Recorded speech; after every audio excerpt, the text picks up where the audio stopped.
Oi gente, aqui é o Alex e a Mari. Nós somos do Estúdio Mostarda.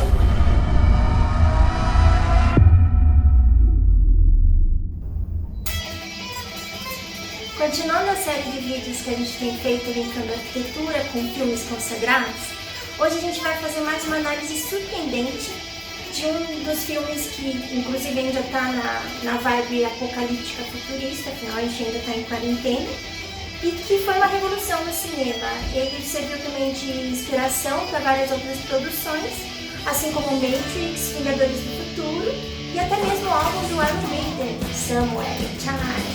Estamos falando de Blade Runner!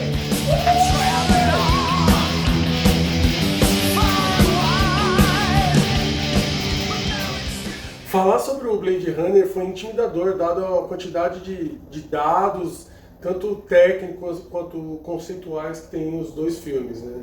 Realmente é muita coisa, mas a gente resolveu encarar o desafio porque para nós arquitetos é um prato cheio. Foi bem instigante. Né? Nossa, muita coisa legal mesmo. Bom, para situar um pouco as pessoas, né? Muita gente já viu, obviamente, os filmes, mas Blade Runner foi lançado, a segunda edição foi lançada em 2017, retratava um período que seria o equivalente a 2049, e o primeiro filme, que foi lançado em 82, retratava um cenário de 2019, né?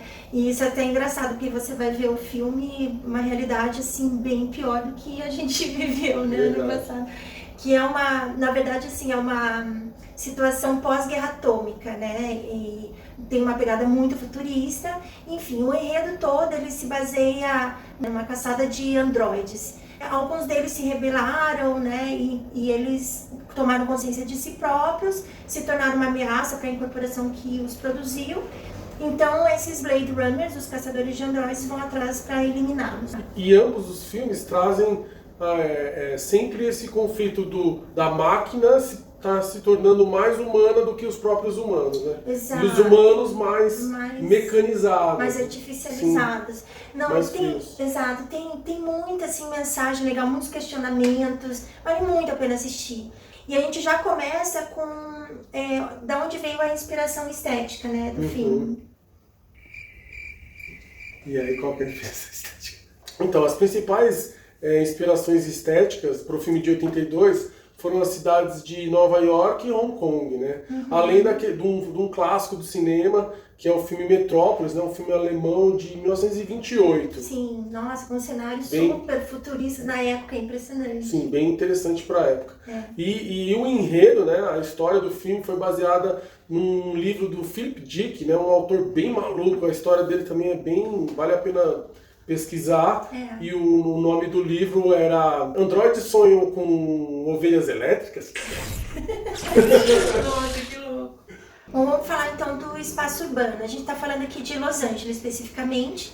E no primeiro filme, a cidade é totalmente caótica, poluída, consumo exacerbado, né? Mostra Chinatown com milhões de pessoas na rua, se acotovelando. Já falando de arquitetura, né, no filme de 82, a gente identifica um Art Deco modernista, né, uma coisa assim, um estilo mais tipo os filmes noir da década de 50, né?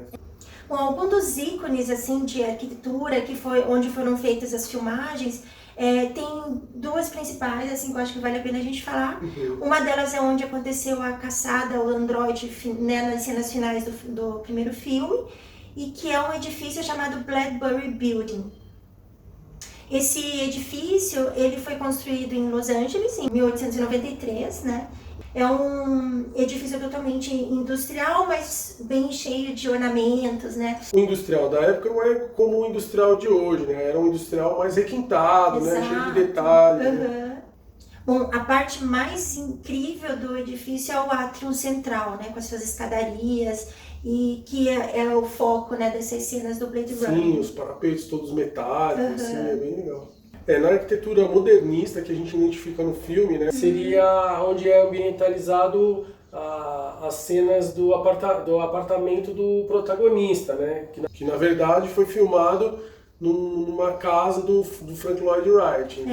Ela realmente marcou muito uma fase específica do Frank Lloyd Wright, e ela tem características únicas, né? O que chama a atenção nessa construção do Frank Lloyd é que foi construída com 27 mil blocos moldados no local, com o material do terreno para fazer a casa, né? Ele quis trazer esse negócio, tipo, a casa foi feita com o que estava aqui já. A casa foi construída em Los Angeles em 1924, ela é totalmente desenhada com influência maia, né? O Frank Lloyd sempre gostou muito desse estilo. Tem blocos tanto na parte externa quanto interna do edifício. Bom, a gente viu aí as características da casa do Frank Lloyd Wright, agora a gente vai fazer uma comparação com os apartamentos, né, no filme, tanto no primeiro filme quanto no segundo. Então, o primeiro aparece aí as cenas com o pé direito mais baixo, né, onde o detetive Deckard mora, né, com uma vista, inclusive, da sacada, mostrando como que seria a vista da cidade, né, conturbada e tal. Muito bacana. E a gente mostra também um 3D aí mostrando como que seria o apartamento do detetive Kay, né, que também além dessas características aí dos traçados da casa do Frank Lloyd, é também um ambiente bem escuro, enfim, né, tem características que remetem à própria linguagem do filme. Sim, a ambientação já do segundo filme também é uma cidade bem com vários conflitos, né, bem populosa, poluída.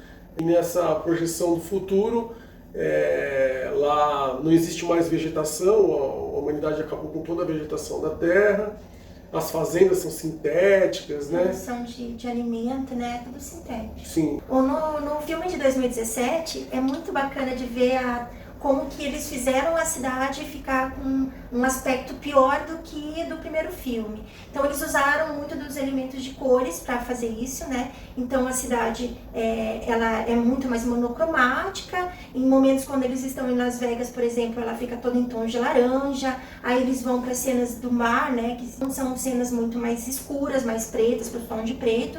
E na parte onde mostra as favelas, onde estão o orfanato das crianças, são todos tons de cinza, né? Então, existe, assim, muito mais degradação, né, nesse sentido.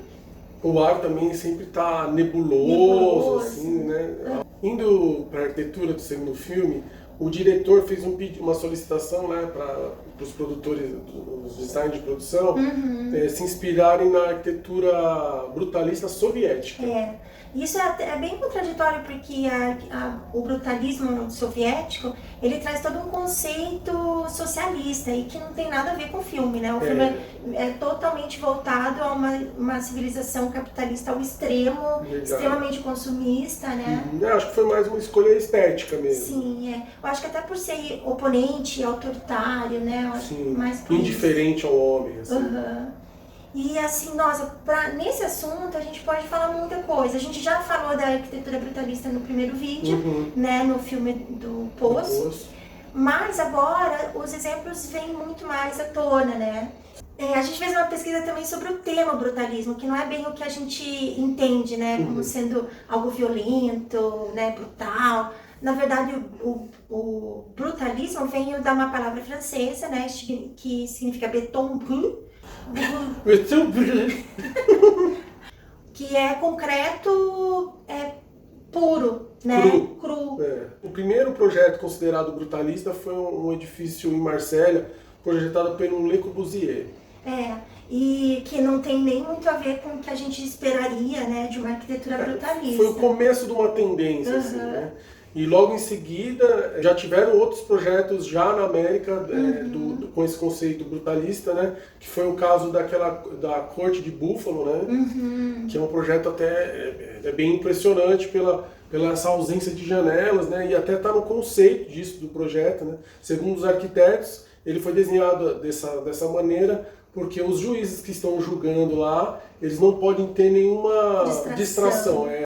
Nos filmes, o edifício que mais tem a ver com esse estilo seria o escritório da Incorporação Wallace, né? O edifício em si é absurdamente grande.